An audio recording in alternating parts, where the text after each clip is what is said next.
Okay, well, this was kind of a shame. I realized I did an introductory video, and apparently I did something wrong and I've lost the footage. So um, this is my 2000 911 996.1, and this is the install of the rear D2 D2 Racing RS struts.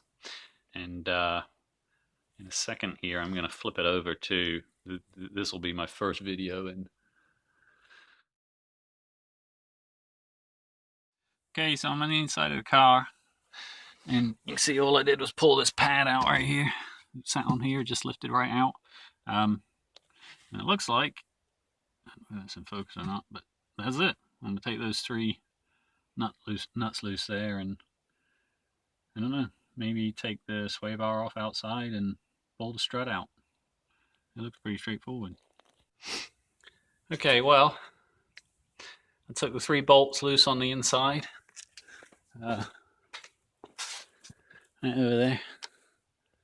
Get it in focus there. So I took those three loose. Took the one bolt out. Took the one bolt out right there that was in the bottom.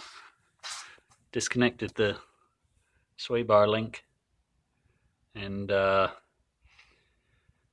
well, I took a long pry bar, very long pry bar, and I just took the load off the suspension, and it tapped right out once I tapped this lower part, right out of this here. And you gotta make sure it's easier. It would have been nice if I had somebody else to help push down on this a little bit, but I tapped on the bottom of the strut, and the whole thing came loose. And I can actually, I'm pretty sure I can just pick it up and take it out at this point. Yep. So I picked it up and just lifted it out. Kind of interesting. It's like a piece of foam peanut in there. Anyway, I'm gonna go compare it.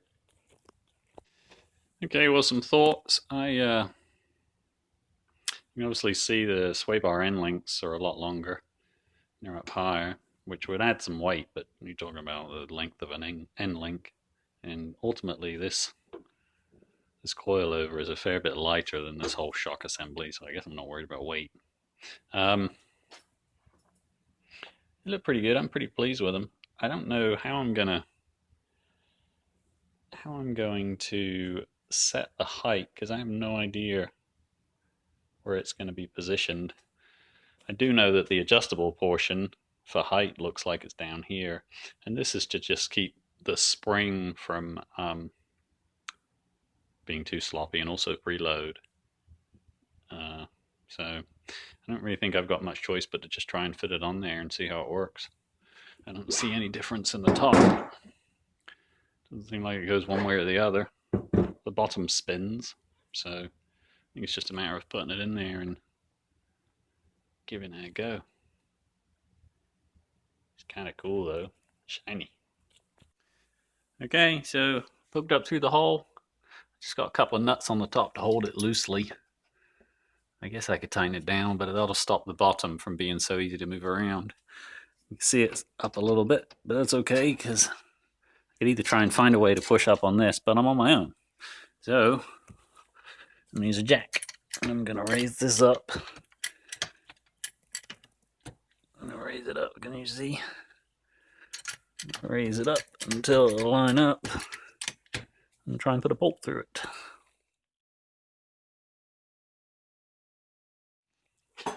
Okay, so once the strut was installed, once I got the strut in place, I got it tightened down up top, tightened down at the bottom. Things to remember here, this assembly here is threaded on the inside, so you can actually adjust the height of the vehicle via this part, and this is the lock nut that holds it in place. But you have to be careful that your preload, you really want to adjust it so the amount of shock travel is correct up here by adjusting the spring perch and not the position of the shock body. So you have to keep that in mind. I have already set up the other side by jacking up the lower control arm and compressing it and compressing the spring and making sure that the assembly has enough preload on it. It travels, as you're looking at the strut, as you compress it, it probably travels about this far before it takes the weight of the car. And then the rest is suspension travel as the suspension moves. So what I've done is I've set them both the same. This here, I just raised this collar up to compress the spring. And now I'm just going to tighten this down and lock the two in place. And it'll be the same as the other side. Next thing to do, this is the sway bar link position, and I got to spin this up. Once I get it in the right place, I'm gonna lock it down. It gives you an Allen key, all right, or it gives you an Allen bolt to tighten down. Once I get that in place, then I'm gonna connect the lower. They give you an adjustable end link that I'm gonna put in there, so I'm gonna do that.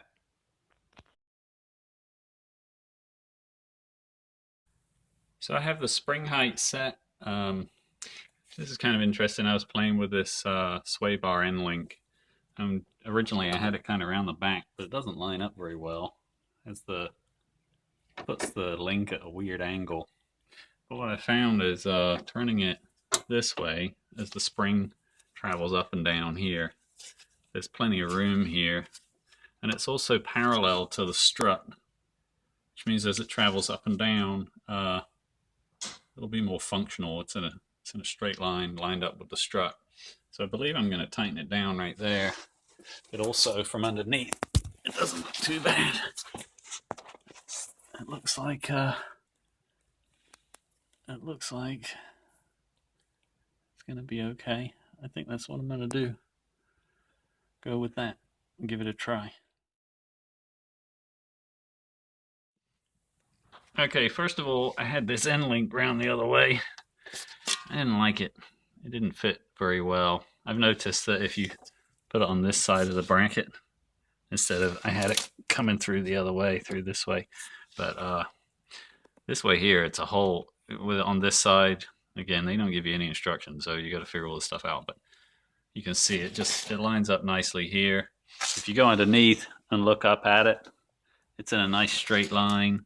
It doesn't look like it interferes with the axle any. As this travels up and down, it's not going to get any closer. So I'm going with it this way. Seems to work better. You notice I had to thread this all the way up to the top, which is a problem if I want to lower the car because there's no room. But hopefully, I think it may already be a bit low. I won't know till I put it on the ground. I may have to raise it up a little bit, but it shouldn't be much. This is all dependent upon the gap between this and this control arm here, as far as how high up this collar has to go. So this is about where it was from the factory originally before I took it apart. There's not much difference, so that's where I'm going to leave it.